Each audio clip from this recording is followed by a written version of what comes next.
An intervention as well today from Amnesty International. What have they said? Yes, we were in touch with Amnesty International, and their UK Chief Executive, Sasha Deshmukh, gave us this statement. He said Roman Abramovich is not the only mega-rich owner of a Premier League club with personal and business connections to an overseas authoritarian leader, and we fully expect that his departure from Chelsea will reignite the debate around the Premier League owners and directors test. In light of the Saudi Arabia's hugely controversial takeover of Newcastle United, we've been calling for the Premier League to introduce a new, properly human rights compliant element to its test. In an era of global sports washing and with the horror of what is currently unfolding in Ukraine, the Premier League has a clear moral responsibility to change its ownership rules to put a stop to top-flight English football being used as a PR vehicle for those complicit in serious human rights violations. So those are the thoughts of Amnesty International this evening. Which some people might feel leads us to Amanda Staveley, who is also speaking, like Richard Masters, at the Financial Times Business of Football Summit today. What did she have to say?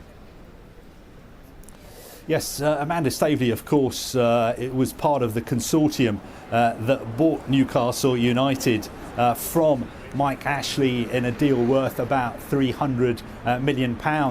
And speaking today, she said that she had looked, or their consortium had looked, at buying Chelsea. Her exact words were, "We had the opportunity to look at Chelsea, a wonderful club, but there was only ever one club for us." Of course, a lot of people would say that the Saudi Arabian-backed consortium that bought Newcastle United spent £300 million on Newcastle. I think any deal a couple of months ago to buy Chelsea would probably have cost in the region of £3 billion.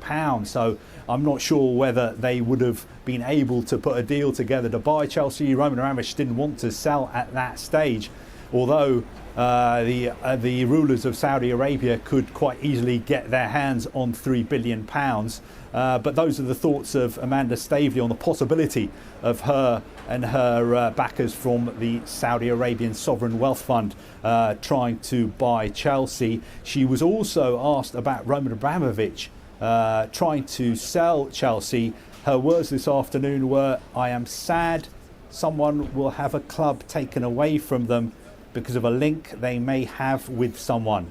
I don't think that is particularly fair." Kante Solikol, live from Stamford Bridge. Thank you. Also today, reaction from inside the Chelsea squad. N'Golo Kante told us the players were shocked by the news that Abramovich is selling.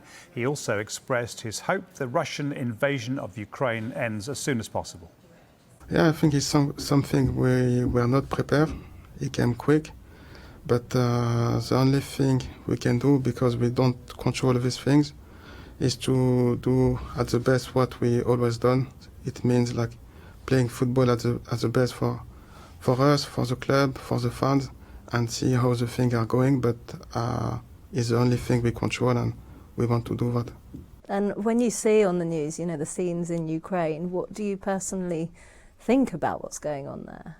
No, I think it's sad to see things like this. And we can only hope that this finish the quickest possible in the best way.